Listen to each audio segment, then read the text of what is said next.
Prince! Nasaan tayo? Oh, Banora! You're here! Bakit ka nandito? Well, sinusundan kasi kita eh. Wow! It's so beautiful here! Anong beautiful? We're trapped! Nasa loob tayo ng internet! Wait, what? Internet? Yes! Ibig sabihin, we can be seen in different media platforms? Media? What's that? Selfie! Media is considered one of the agents of socialization. It is also known as a channel and can be used to send messages in wide ranges. Examples of media are newspapers, internet, television, radio, and magazine. Oh, FB friends! Please help me! Hanapin natin yung witch na ng lason sa akin. Posted. Ganun pala ang ibig sabihin ng media? Okay. Yup, pero, teka, bakit ka nga ba nandito sa loob ng internet? Eh kasi sabi daw ng mga kalaro ko, payat daw ako at masyadong maliit. Dapat daw magpakamacho ko at hindi umiiyak. Ha? Bakit naman nila nasabi yun? Eh kasi nung naglalaro kami, binidyo nila yung naglalaro kami. Tapos bigla akong napadapa at sobra akong umiyak. Pinost pa nga nila sa social media, kaya nila ako nilait. Gusto ko nga i-delete yun eh. Ah, grabe naman sila. Bakit pa nila kailangan i-post yun sa social media? Pero, teka, alam mo ba, Prince, na hindi lang ikaw ang nakaranas ng mga yan? Talaga? Sino pa? Yup, sila! Yup, all of them are victims of gender stereotyping. Disney princesses are considered to be submissive, dependent, and desires to have their own Prince Charming in order to have a happy ending. While their Prince Charming is always powerful, independent, active, and adventurous. Sino ba nagbabasa ng mga Disney stories at nanonood nun? Di ba, children? Kaya kahit na bata pa lang, they are already taught how to be a boy or a girl. Oo nga no, ibig sabihin, malaki ang influence ng media sa gender ng isang tao. Yup, napakalaki kasi gender and media refers to how representations of the different genders are created for by the mass media. Tsaka sa panahon ngayon, napakalaki ng influence ng media pagdating sa development natin. Not only to our gender, but also sa person as a person. And they will testify you for that. Oh yes, that's right. My story? I'm a mermaid who chose to be with my Prince Charming even if it cost my own identity just to be happy. So romantic, right? But it will teach girls that in order to be happy, you must sacrifice your own life for that Prince Charming of yours. Heist. True, I felt the same. Women are indirectly portrayed as gullible and fragile that can fight back to people. In order to be a princess, you have to be a good person. Good in a way na you let others violate you, which is clearly wrong. What about me? I was cursed to sleep until a Prince Charming will give me a kiss that would bring true love. It tells clearly that girls should be beautiful physically, so you'll have someone who will kiss you with love, even if they don't know your personality yet. Beauty isn't just about physical. Okay?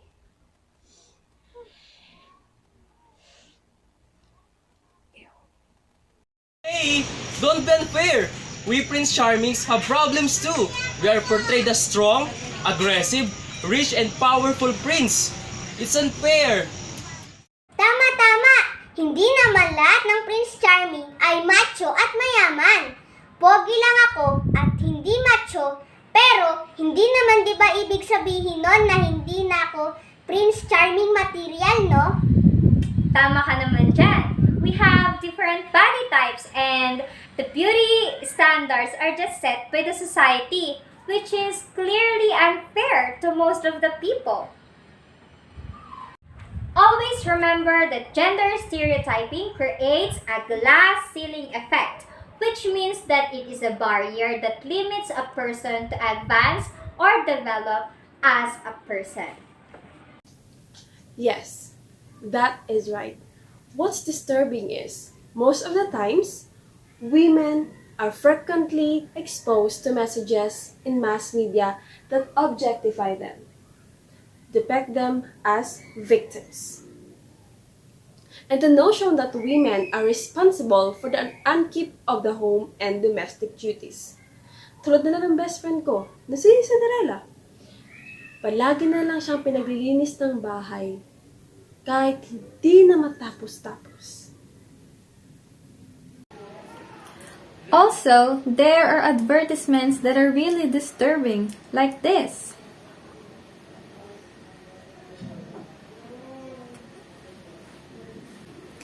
Images of women are mostly used in hygiene and cleaning products because they are really the ones that does the chores, while men are mostly shown in significant financial investments such as cars, houses, and credits.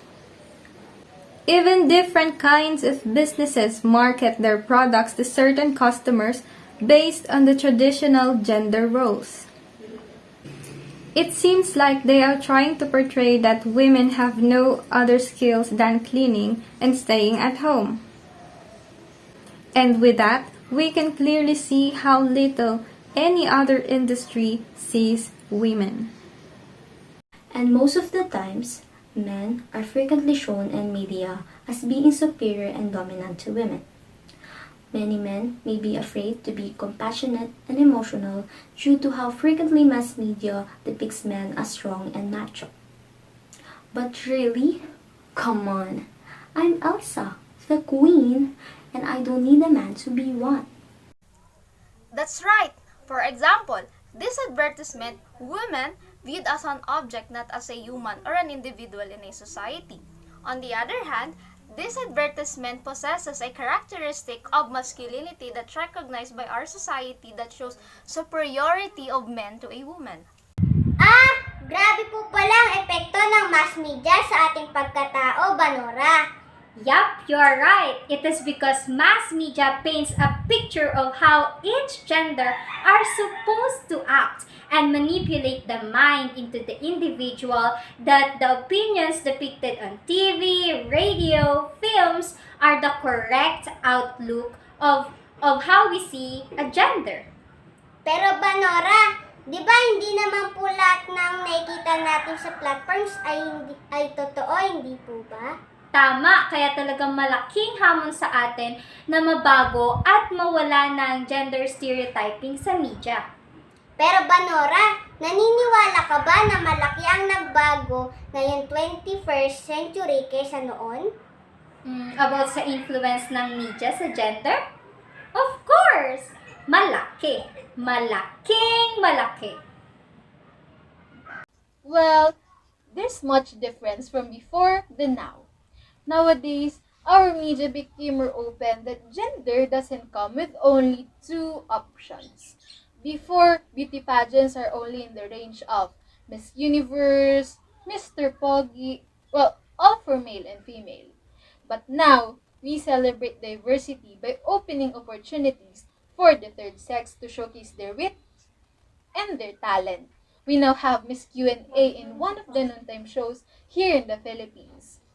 So, our film industry also shows openness in the idea of producing films that shouts hashtag love wins in the form of GL series and other similar shows that exclusively feature the love and life stories of LGBTQIA plus members. Deadline, 24 hours. Kaya mo ba? Ngayong adult ka na, mag-Bear Brand Adult Plus. With adult-level nutrients. Para sa work, may adult lakas. At adult tibay ka. Marami mang trabaho, kakayanin. Good job! Oh, next project.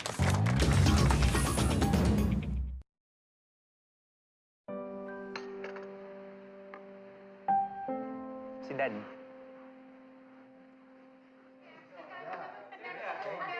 Oh, Kevin, bakit hindi mo pa ina-accept ang friend request ko?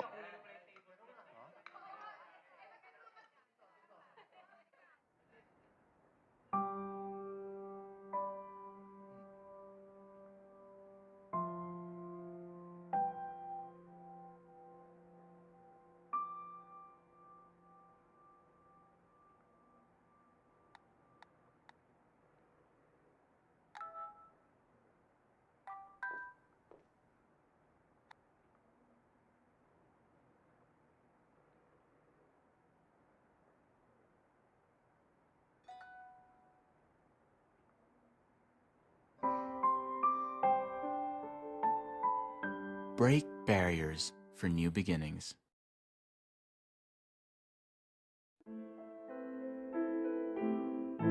All around me are familiar faces, worn out places, worn out faces, bright and early for their daily races, going nowhere,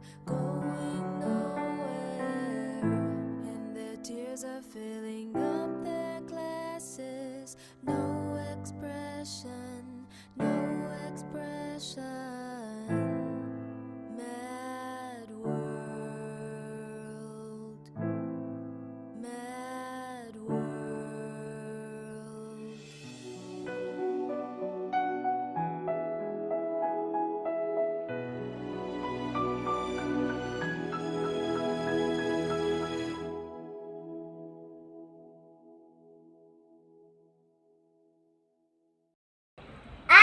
Oo nga, no?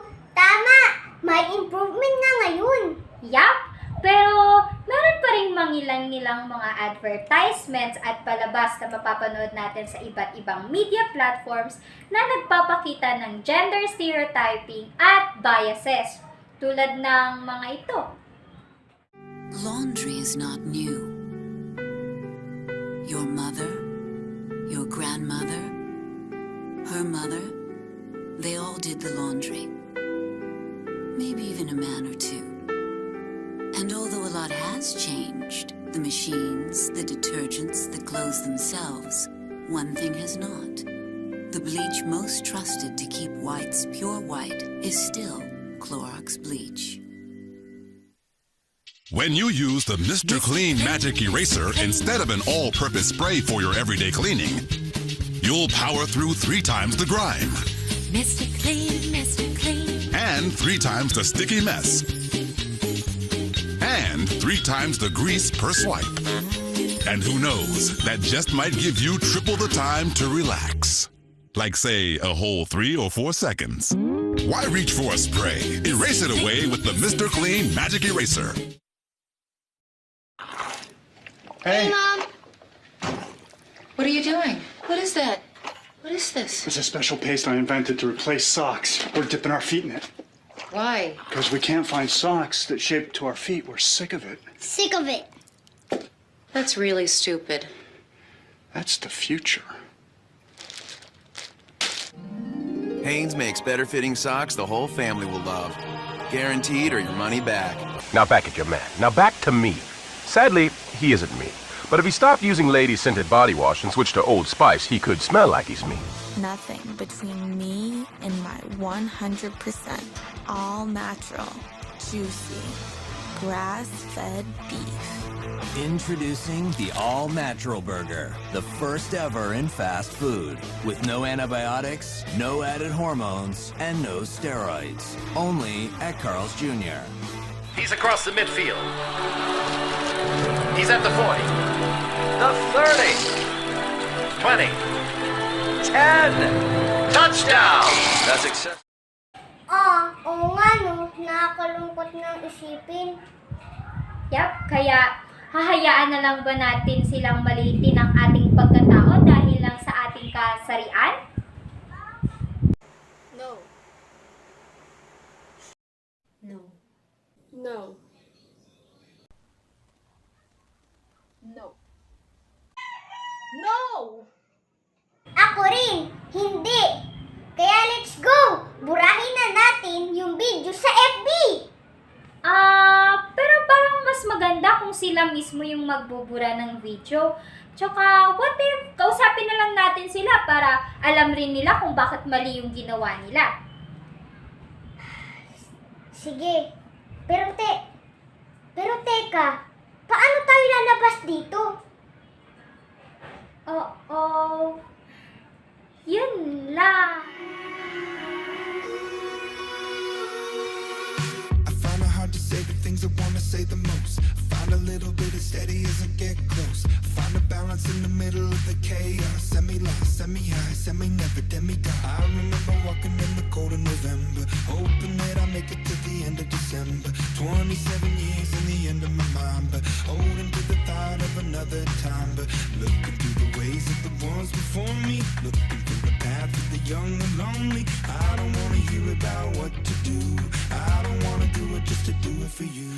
Hello, hello, let me tell you what it's like to be a zero, zero. Let me show you what it's like to always feel, feel like I'm empty and there's nothing really real, real. I'm looking for a way